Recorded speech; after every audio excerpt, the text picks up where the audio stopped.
The life that I have right now was just a dream. A vision that I was able to manifest into reality. But here's the truth. I was able to manifest all of this when I didn't know about manifestation. When I started reading about it, watching videos about it, applying it, I became too conscious about my thoughts, emotions, and actions. I didn't realize that I wanted results right away. That I was too attached to the results. I was so desperate to get the results as soon as I can, and that is why it's harder to manifest. And then I realized all the things that I'm doing right and wrong. And you probably heard of thoughts become things, which is true. Or as you think, so shall you be, which is extremely powerful. And you tried meditation, throwing in some affirmations, but it didn't work. Now it's more painful because you have knowledge about it. You've seen the results from other people. You heard the stories, but it didn't work for you. And maybe right now, your situation is getting worse, which made you believe that you are special. So in this video, I'm gonna share with you how to manifest everything that you want in 5 simple steps. And we will answer the most powerful question, why are we facing a lot of challenges? Bakit parang lalo tayong natitrigger kung kailan tayo nagme-meditate? Kung kailan tayo nagtatry mag-manifest? So let's start with number 1. You have to have a target. Powerful story. There's this young woman, laki sa hirap, nabuntis ng maaga, single mom, and in this story, she was 19. Okay? So she didn't have a lot of money. Wala pa siyang masyadong pera. And then, she decided to enroll in driving lessons para din makakuha ng lisensya ng mas mabilis. And then her mom asked, why did you enroll in driving lessons? You didn't have a car. Bakit ka nag-enroll? Wala ka namang kotse. Take note of the word, guys. Take note of the pattern of language. Sabi niya, balang araw, magkakakotse ako. Someday, I will buy my own car. Take note of that. It's really important. And same year, since this woman grabs a lot of opportunities, basically, she is selling almost everything. Nagbebenta siya ng leather wallets, leather belts, leather bags. Hindi pa siya uso sa Philippines during those times. Wala pang SM. Wala pang masyadong malls. Nagbebenta siya ng alahas, Tupperware, Avon, halos lahat ng pwedeng ibenta. So a friend called her. Ne! She was Nene, okay? Ne, baka gusto mong ibenta yung bahay ko. Meron akong bahay sa Kanlubang. Mind you, she is not a real estate agent. But during those times, how it works is basically referrals. So hindi pa masyadong uso. Of course, she would say yes because she loves opportunities. She came to the house for a site viewing, for a tripping with a buyer. But when she saw the house, she fell in love with it. Siya yung na-in love. Take note of this, guys, ah. Sabi niya, pag itong bahay na to hindi binili ng buyer ko, akin tong bahay. Let's go back to the car. Someday, I will buy a car. Versus the house, if my buyer won't buy this house, it's mine. Do you see the difference? Balang araw magkakakotse ako. Pag itong bahay na to hindi binili ng buyer ko, akin tong bahay. Guys, December same year, nakatira kami sa bahay. That was 1993. And yes, it's the story of my mom. So you have to have a target. If you want to manifest, the bigger question is, what exactly do you want to manifest? So the target has to be specific, time-bound, and exciting. So specific, clear, and well-defined. A lot of you can say, I want peace. I want to manifest success. But what does that mean? And you may say, God knows what I want. And that's the problem here. How can God, the Creator, the universe, give you what you want if you don't know what you want? You may say they know, so they will give it to you. But it doesn't work that way. So you have to know exactly what you want to create.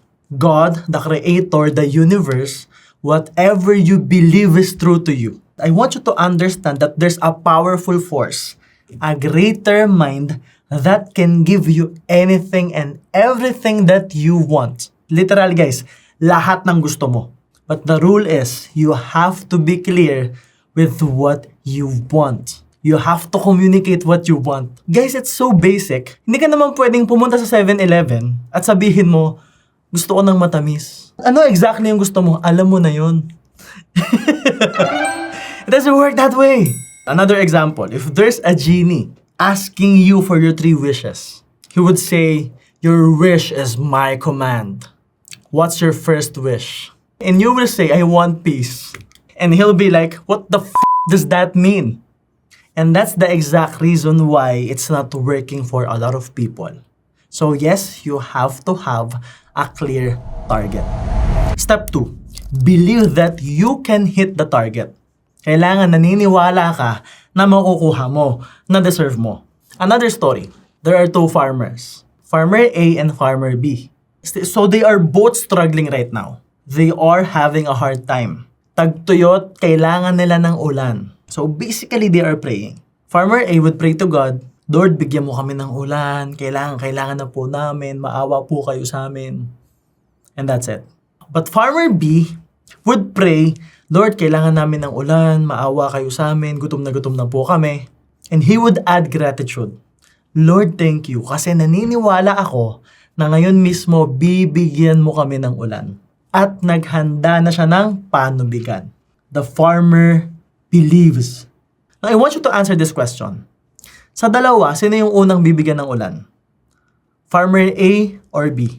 Comment nga kayo, guys. Obviously, it's Farmer B. Why? Because he believes. He is surrendering to God as if his prayers are heard already. Nag-take na siya ng action. Naniniwala siyang mahihit niya yung target. Naniniwala siyang makukuha niya. Naniniwala siyang ibibigay sa kanya at ngayon mismo ibibigay. I always ask people, are you sure you have big dreams? Sure ka ba na sobrang taas ng pangarap mo kaya hindi mo makuha? O hindi ka lang masyadong naniniwala sa kanya? Because having big dreams, having big goals, means that you believe in your Creator. So God, the Creator, the universe, again, whatever you believe is true. When I say the universe, guys, I'm talking about terms in general. Kung ano yung pinaniniwalaan mo, dun tayo, okay? So the universe is giving us unlimited possibilities, okay? Lahat ng gusto mo, pwede mong makuha. As in lahat. Anything and everything that you want. So imagine, unlimited possibilities means terminal. Okay? Terminal to na maraming biyahe. So merong biyaheng Cubao, biyaheng Batangas, biyaheng Cebu, Davao, Bacolod, Iloilo, Los Baños, Leyte, Los Angeles, Canada. So basically, maraming biyahe. And these are what we call vehicles. And a vehicle will take you from point A to point B. Pwedeng bawat vehicle na yan, yayaman ka. Magkakaiba ng paraan, magkakaiba ng scalability, magkakaiba ng industriya, pero lahat yan pwede kang yumaman. So if you have a vehicle, you have to believe in your business, in your career. If you don't have a vehicle yet, just choose. And that is why step 1 says you have to have a target. Because it's just plain common sense that if you will choose a vehicle, it has to be something related to your target. Something that can take you from point A to point B, the destination that you want. So again, just choose. Just decide. Because look, if you are trying to manifest money, hindi yan dadating sa bahay mo na parang Shopee delivery. Ito na po yung delivery, ito na po yung 10 million nyo, ma'am. It doesn't work that way. If you don't have a career or vehicle, and you are trying to manifest money, money won't come to you right away. The manifestation will be in a form of opportunity. Maybe an opportunity to earn or grow as a person. An opportunity to learn a new skill. So pwedeng may business opportunity, career opportunity, or pwedeng video that you can learn. So there's a process to it. Later on, I will explain to you further. But I'm giving you bits and pieces of elements, important frameworks that you have to learn and understand for you to manifest anything and everything that you want. So believe in your vehicle. If you don't have a vehicle yet, just choose.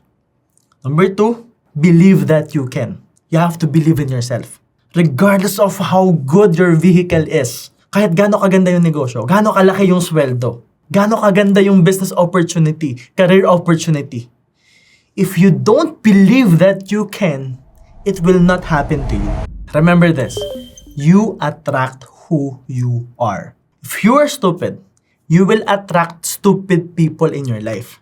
And you will assume that you are smart. That's ego. If you have a poor belief, poor mindset, regardless of how much money you have, you may lose all of it, or you will simply have a miserable life. If you are insecure, you will see more things that will make you feel more and more insecure. If you believe that you are unworthy of love, the people around you may be expressing love to you, but you won't receive that love. You will keep on saying, they don't love me, nobody loves me, nobody believes in me, nobody appreciates what I do. But the reality is, a lot of people loves you. A lot of people may be expressing that to you. Hindi ka lang marunong mag-receive. You are rejecting it. Because you don't believe that you are worthy of love, that you are worthy of appreciation, that you are worthy of gratitude. Let me share with you a quote in this workbook. People will fight for what they believe is true, not what they want to achieve. So example, magjowa. Babae, lalaki. Si lalaki, wala siyang ibang nasa isip kundi pangarap, kundi ibigay yung buhay na deserve ng jowa niya. So he is constantly in his phone, searching, learning, growing. He stays up late, wakes up early, work hard, extremely focused. So he believes that he can. His intention is to give the best life ever to his girlfriend. But if si girlfriend, ang laging nasa isip, laging nagsa-cellphone, siguro may kachat na iba. Siguro niloloko ako. Siguro nang bababae yun, late na naman umuwi, ang agang gumigising. Nag-gym siya, siguro nagpapapogi sa iba.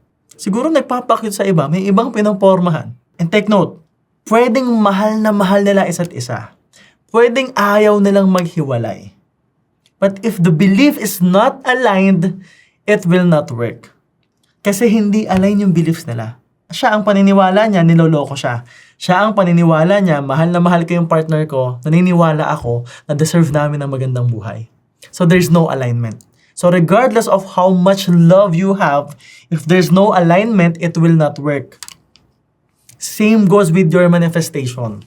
Regardless of how much love you have in your business, in your career, if you don't believe that you can, it will not work. There's no alignment. Even if you keep telling yourself, I'm gonna give the money to my family, I will help my mom, my dad. It's really a good intention. Right? Ang ganda ng intention mo eh. Bigyan ng magandang buhay yung pamilya ko. Even if you are so passionate about it, and you love these people so much, if you don't believe that you can, there's misalignment. So regardless of the love you have for your career, for other people, for your wife, for your purpose, if you don't believe that you can, it will not manifest in your life. That is why it's so frustrating for a lot of people, mainly because they are seeing people na parang masama ugali, na parang ang yabang, pero bakit maraming pera? Maybe because they believe. Even if sometimes they look arrogant, they sound arrogant, if they believe in themselves so much, the universe will give them what they want because it is a law. So the universe gives you what you want, not based on choice, but based on law. So if your beliefs are so powerful, it is a law that the universe will give you anything and everything that you want. So most of us believes in God. So if you are watching this video, comment if you believe in God. Okay? I wanna know. So if you firmly believe that God can give you anything that you want, and God loves you, pero ikaw ang hindi naniniwala, it will not happen. And right now, it's just common sense. And people will debate, Sir MJ, yung iba kasi favorite ni Lord. Yung ibang tao kasi mas mahal ni Lord. That's I firmly believe na lahat tayo, mahal tayo ni Lord. Lahat tayo, mahal tayo ng Diyos. Pantay-pantay yung binibigay sa ating pagmamahal. Pero, magkakaiba tayo ng pagkakakilala sa Kanya. Magkakaiba tayo ng belief sa kakayanan niya. Kaya yung iba na pinagpapala, yung iba na mas bine-bless ni Lord, doesn't mean mas love sila. Doesn't mean mas mahal sila. It means mas naniniwala sila. So you have to believe. Step 3, act and feel as if you are already there.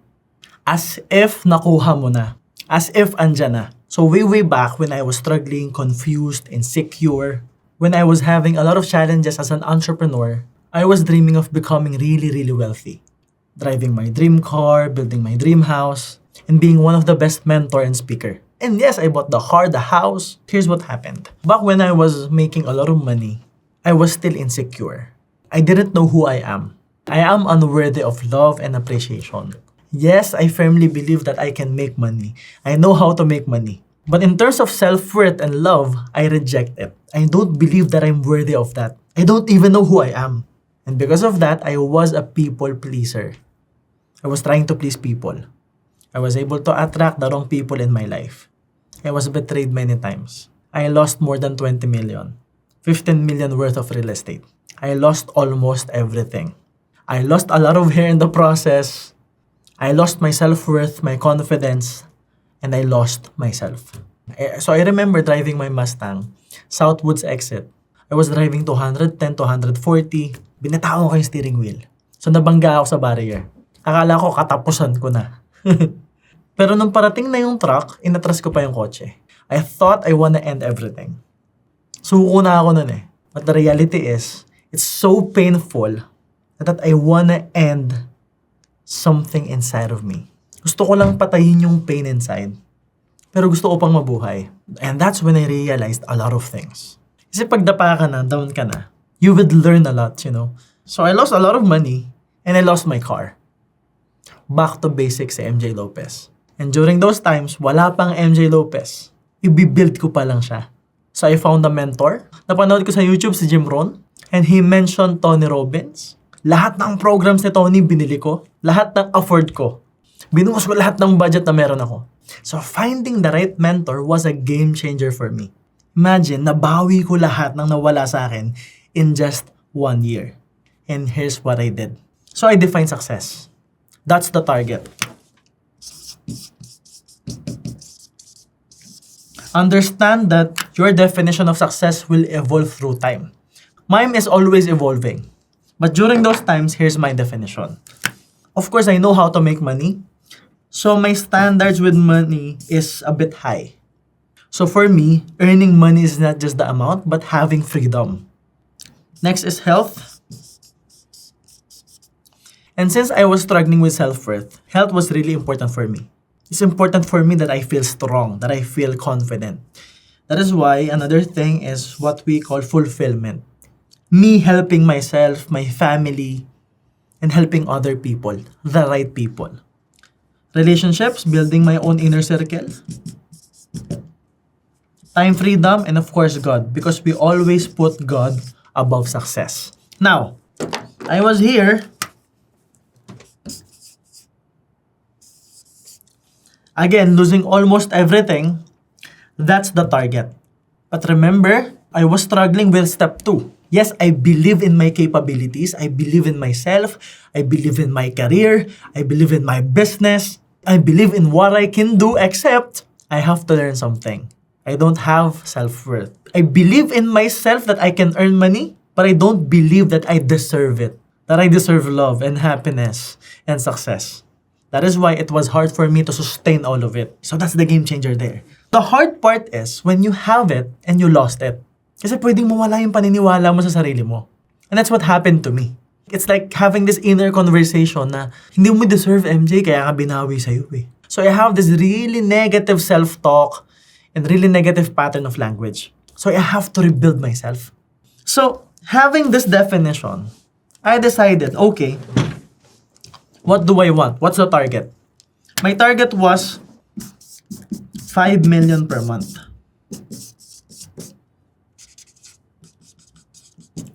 Training in the gym as well. 12% body fat, more muscle mass, fulfillment, helping people. For me, it's not just helping people, it's helping the right people. That is why relationships are important right here. Building my inner circle. I wanna attract the right people this time. And of course, the freedom to do what I love to do.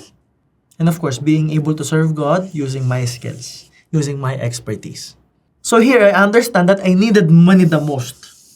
But of course, I also have to answer the question, who? And so in this analogy, we will answer two questions. The what, that's the target, and who. Who do you have to become? Okay? So learning from my mistakes, I learned that I have to be strong. I have to master myself. So I have to have mastery over my decisions. Okay? So kailangan magaling ako mag-decide. Or choices. Master my emotions.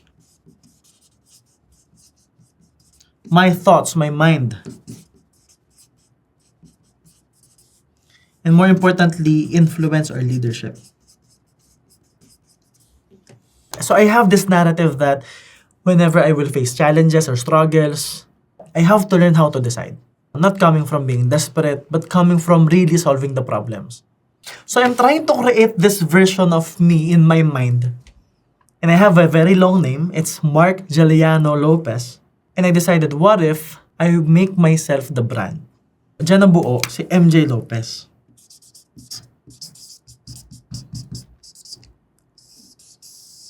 And notice this, MJ Lopez is above success. This guy right here, I was not that person yet. He's an idea. He's a brand. I want to become him. That's the thing, guys. So I have this definition of MJ Lopez. That MJ Lopez is earning this. MJ Lopez is paid X amount of money every time he speaks on stage. MJ Lopez is strong. He have this powerful presence. On stage, off stage, he's confident. He's fit and all that. So there's a definition. And since I have a clear definition of the what, what's left to do now is to act as if. Act as if I was already earning 5 million per month. So the bigger question here is the patterns. For example, when I wake up in the morning, knowing that I have challenges and struggles, of course, it's miserable, right? I'm not excited to wake up. I'm not excited to take massive action. Just thinking about my problems. Just thinking about the problems is so draining to me. Sobrang nauubos ako. Pag gising ko pa lang, iniisip ko pa lang yung problema, sagad na ako, ubos na ako agad. But what if you are already earning 5 million per month? Gigising ka ba miserable? Gigising ka ba ng bad trip? O gigising ka ng masaya? Gigising ka na grateful ka? So that's the distinction.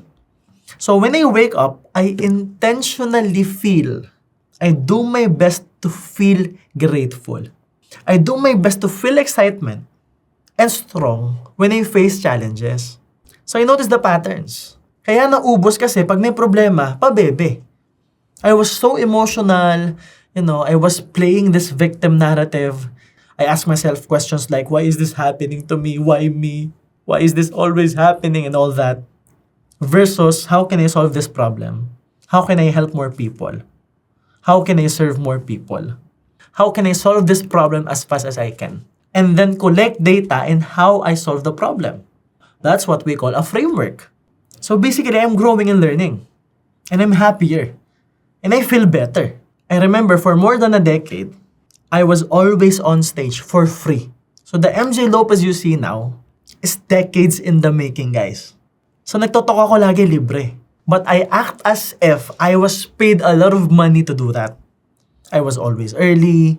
Nauuna pa kami sa Ingres. Yung energy ko, parang ako yung main speaker. So I am acting as if I am one of the highest paid mentors in the Philippines. And yes, that's happening right now. I was able to manifest all that because I was acting as if. I was acting as if until I don't have to act anymore. So going back, when you look at the 5 million pesos, depends on your standards of living, this can be a lot of money for some people. It's like too far. It's too good to be true.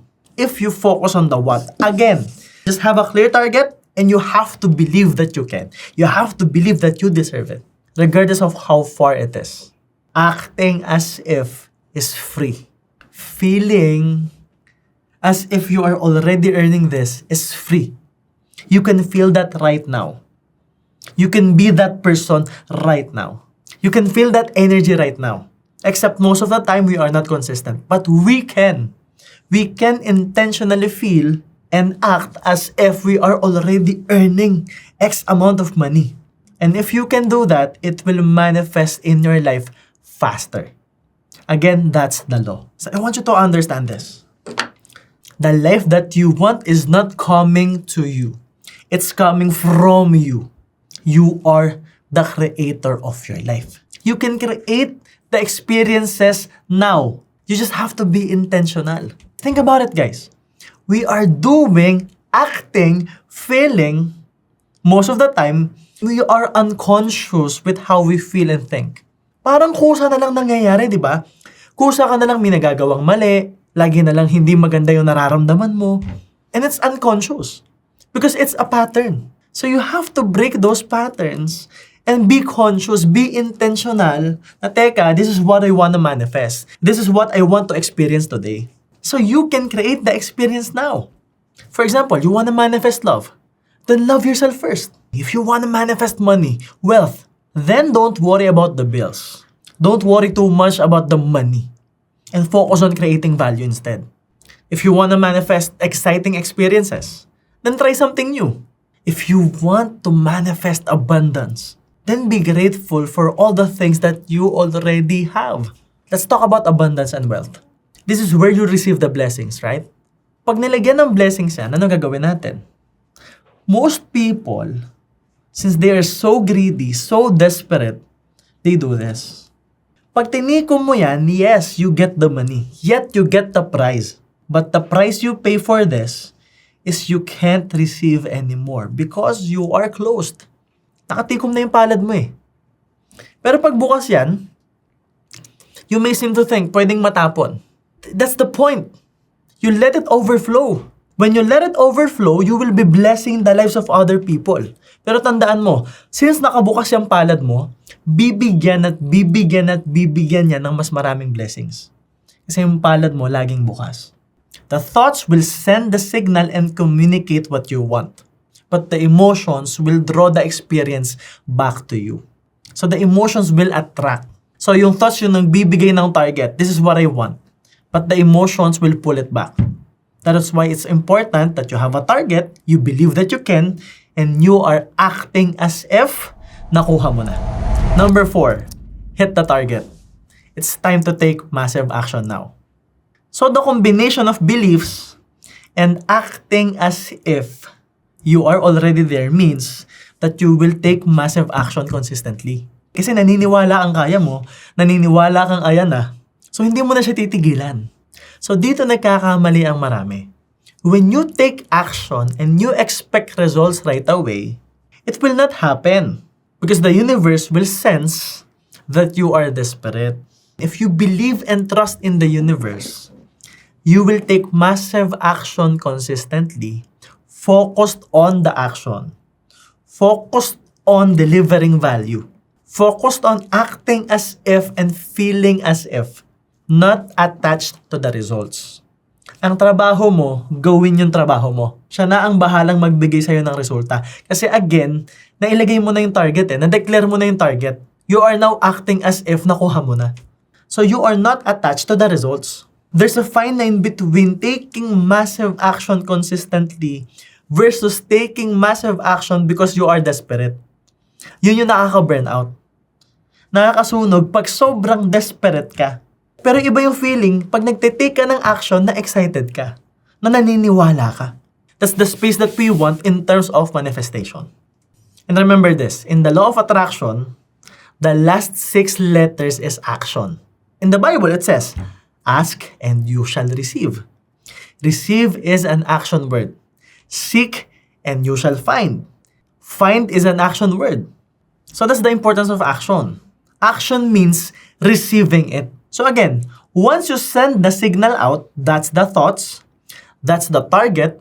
And the emotions will pull the manifestation to you. That's the belief and acting as if.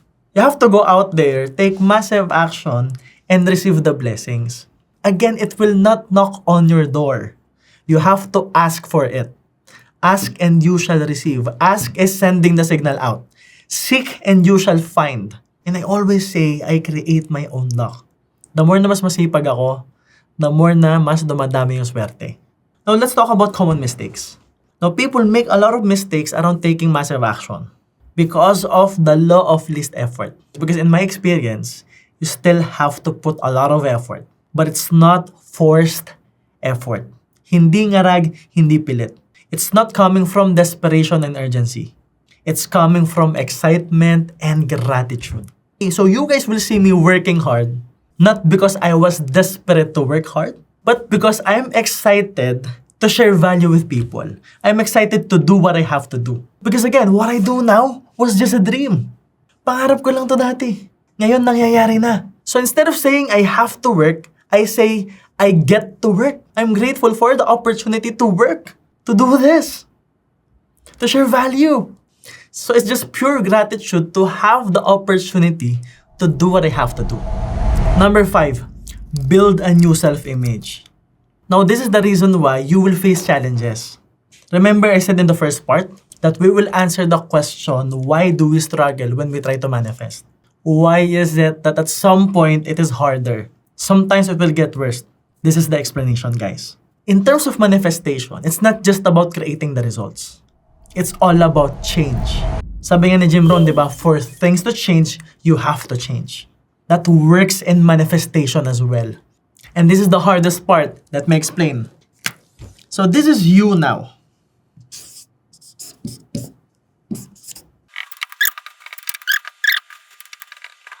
So who we are now is a byproduct of our decisions yesterday, last week, last month, 5 years ago, 10 years ago. So who we are now is connected to the past. Basically, we carry the same thoughts.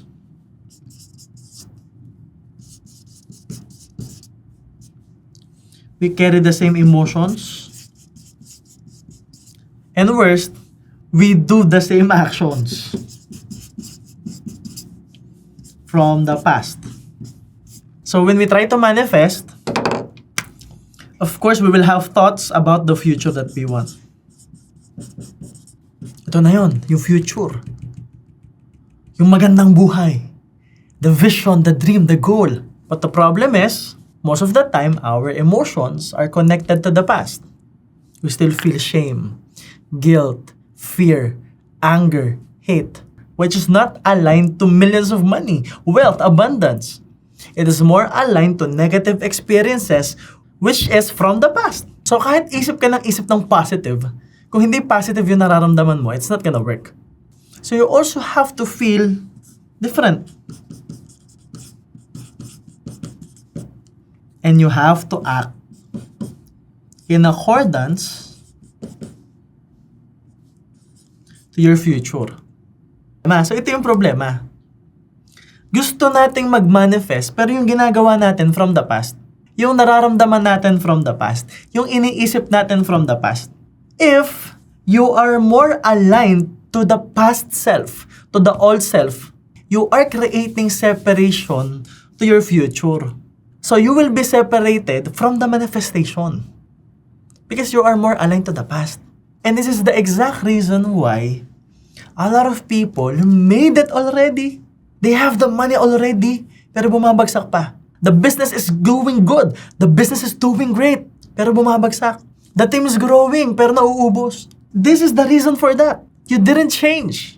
Your identity is the same. You are the same person from the past, which cannot sustain the success. So our goal here is to create separation from the past, break the patterns of the past, and build a new self-image, more aligned and conducive to the future, to the life that you want to manifest. Major example, you cannot expect to receive a video call from a Nokia 3310. Then the Nokia 3310 is the old self-image. But the hardware of the Nokia 3310 cannot handle video calls. So, kailangan mong mag-upgrade. Kailangan mong palitan yung Nokia 3310 ng bago so that you can receive new signals, new frequencies, new vibrations, new form of energy para makareceive ka na ng video call. Same goes with what you are trying to manifest. If the hardware, which is you, is not ready, it will not manifest. Or maybe you will get a taste of it, but it will be taken away from you kasi hindi ka pa ready. So yes, you will definitely attract the things that you want if it is aligned to your being. Kung aligned sa mga bagay na gusto mo yung pagkatao mo. So what if you are already creating a bit of separation from the past? Little by little, you are more aligned to the future. Your thoughts, your emotions, your actions. Basically, alignment, right? Please remember this. There are times that you will manifest a little bit of what you want. Not all of it, not more of it. Most of the time, sometimes, a little bit. This is the time that the universe will test you. How would you react if you are given the opportunity to earn? Maybe the opportunity to earn is harder, or the opportunity will force you to make a sacrifice. Or maybe the business opportunity will force you to give up your job or to give up your vices. Na para yumaman ka dito, kailangan mong alisin yung bisyo mo. The universe will test you. How would you react given a moment of success? Yayabang ka ba? Magiging arrogante ka ba? Mape-pressure ka ba? Ma-overwhelm ka ba? So pag nagkamali ka, babawiin yan lahat sa'yo. And magre-reset ulit yung manifestation. Because again, hindi pa nagbabago yung self-image mo. So, kailangan mong magbago. Most of us will react, for example, if we achieve a small goal. We won't be grateful, we won't celebrate. Kasi konti lang naman yung na-achieve ko. Maliit pa lang naman yung benta eh. Maliit pa lang naman yung business. Hindi ko pa kasi nakukuha lahat. So, hindi muna ako magsa-celebrate. Hindi muna ako magiging grateful. And what if it's a huge win? It's a huge moment of success. Yung iba, lumalaki yung ulo, lumalaki yung ego. And if it's an ego projection, not a real identity change, not a real self-image, but a projection of your ego, you will not sustain the success. Babawiin yan sa'yo ni universe. Or maybe we're able to manifest an opportunity. Instead of being grateful, most of the time, we doubt the opportunity. We have fear. Natatakot tayo mag-risk. If there's a chance to learn, we will question it. And this is also the reason why I firmly believe that the law of attraction can be misleading to some people. Because we all think that the work is passive. That we can just meditate and think about it and it will happen automatically. It doesn't work that way. Yes, we will attract, but we will attract who we are. So regardless of your meditation, if you are not changing yourself internally, nothing will happen. That is why I would rather call it the law of creation. So for us to create the life that we want, we create the self-image internally first. We build a new self-image. So that when we call it law of creation, we have the power to create.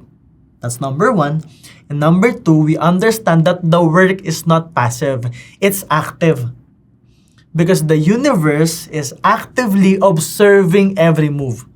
The universe is observing us all the time. That is why I have here an eye tattoo. Ayan guys, oh. May mata ako dito. And this is to remind me that the universe is always observing us. That's why we have to be intentional with every thought, emotions, and actions. So let's go back to the moments of success. The universe will give you a test. If what you do is merely ego projection, basically you are not changing. Everything will be taken away from you. Because the universe will give you more challenges, more struggles, so that you can grow as a person. And this is the main reason why people fail so bad. Not because they don't deserve success. Not because they don't deserve the money. But because they have to go through that process for them to grow and change. Which means, Challenges do not interfere with your manifestation. They are the manifestation in progress. Yung challenges, hindi siya sign na hindi gumagana. Yung challenges, sign siya na gumagana na yung manifestation mo. Kaya maraming challenges, kaya siya mabigat, kasi binabago muna ni universe yung pagkatao mo para pag ayan na yung success, ready ka na. Para pag ayan na yung pera, ready ka na. Because for you to manifest, the old self has to die first. Because for you to manifest, the old self has to die first. Now here's the important part. When you create separation from the past, meaning the old self has to die first, this version of you. If the old self detects extinction, it will fight back, bringing more drama in your life, bringing more triggers in your life. Pag yung old self nararamdaman niyang mawawala na siya, kasi nga, inspired ka na eh, masaya ka na eh, malapit nang mag-manifest, malapit mo nang makuha, magwawala ngayon tong isa. Magkikreate yan ng triggers, drama. Yan yung biggest challenge na kailangan nating malampasan. For example, if you are trying to manifest love, the universe will test you with more triggers from the past. The worst is, it's related to the past experiences that you had. The exact triggers. The exact things that you don't want. That's the test. And basically, the universe is observing how would you react given the same challenges. Totoo bang nagbago ka na? Totoo bang nag-grow ka na? O ganun ka pa rin? Are you the same person? Or you are really changing? How would you react given the same triggers? If you are trying to manifest more money, the universe will take money away from you. Pwedeng lalo kang mawala ng pera. Pwede kang lumubog sa utang. Pwedeng marami kang kailangan trabahuhin pero hindi agad malaki yung income. To see if you really believe in yourself. To see if you really believe in your career. To see if you really believe in the universe. To see if you can surrender yourself. To see if you really believe that you are ready to handle the amount of money you are trying to manifest. And again, pwedeng bigyan ka ng konting pera pero yumabang ka na. Either way, the universe is observing you. Or pwedeng bigyan ka ng mas maraming challenges in your career, in your business, that will lead to more income as well. Or again, you are trying to manifest more abundance, more wealth in your life. Pero after mong mawala ng pera, you will blame the government. You will blame other people. You will blame yourself, or maybe you will blame your team. And you may think removing people from your life will work. Remember that every person in your life plays a role aligned to who you are, aligned to your identity. You created that experience. You attracted these people in your life. So even if you remove them, you will simply attract more of them. Even if you remove someone from your life, another person will play that role until you change. So the change has to happen within you. So the triggers will not go away. It is up to you to handle all the triggers, because all these triggers outside of your life is a test from the universe. So you have to observe yourself as well. How would you react? How would you talk? How would you stand? Basically, be more connected and aligned to the future that you want. And common mistakes. People will say, mabait naman ako so ibibigay sa akin. The universe doesn't give your manifestation by choice. It will manifest by law. Batas yan, guys. So if the new identity is greater than the past, the universe will reward you and bless you by law. Kaya nga siya tinawag na law of the universe. That if you are facing the old problems that you have, you must change. If the problems are recurring, you are not learning your lesson. And if you are facing new challenges, bigger challenges, it means that it's already working. It means that you are growing. It means that you are changing. Ituloy mo lang. Because again, the things that you are trying to manifest, hindi siya paparating. Nakarating na siya. Andyan na siya. I-claim mo na lang. Kukunin mo na lang. And the way to do that is to change your identity. To build a new self-image. So, quick recap. Our very goal is for you now to be more aligned to the future that you want. And the way to do that is step 1, you have to have a target. It has to be clear. Kailangan time-bound. And it's very important that it excites you. It motivates you. It is something that you want for you. Number 2 is believe in your vehicle. Believe in your career. Believe in yourself. And if you don't have a vehicle yet, you will attract opportunities first. Number 3, act and feel as if you are already there. Kailangan maramdaman mo na nandun ka na. Tapos yung actions mo aligned doon. And that's number 4 as well. Hit the target. And as you hit the target, you will face challenges. And the challenges will mold you to become the person prepared to receive all the blessings you are trying to manifest. So guys, if you like this video, and I'm sure that you do, you will definitely love Success Blueprint. Here's why. Success Blueprint will give you the necessary tools and frameworks to manifest the life that you want. Like clarity, which is the first step. Powerful frameworks to change your beliefs. That's step 2. Creating structures and designs, which is the third step. Tools in taking massive action, step 4. And pattern mastery, which will help you break the patterns of the old self and create new patterns to build a new self-image. Basically, creating a blueprint for you to manifest anything and everything that you want. You will also be part of my exclusive community. Attend live mastermind sessions. Pwedeng in person, pwedeng live stream. And get a lot of bonuses. Now, if you are watching this video now, and you see that there's still a promo code in the comment section and description, you are very lucky. Because it means that you will still get massive discounts and bonuses. So you either click the link in the comment section or type blueprint in the comment section so our team can assist you. So yun lang guys, this is the end of the video, and always remember that everything good starts with a yes. And yes, my name is Amjel Lopez, and see you soon.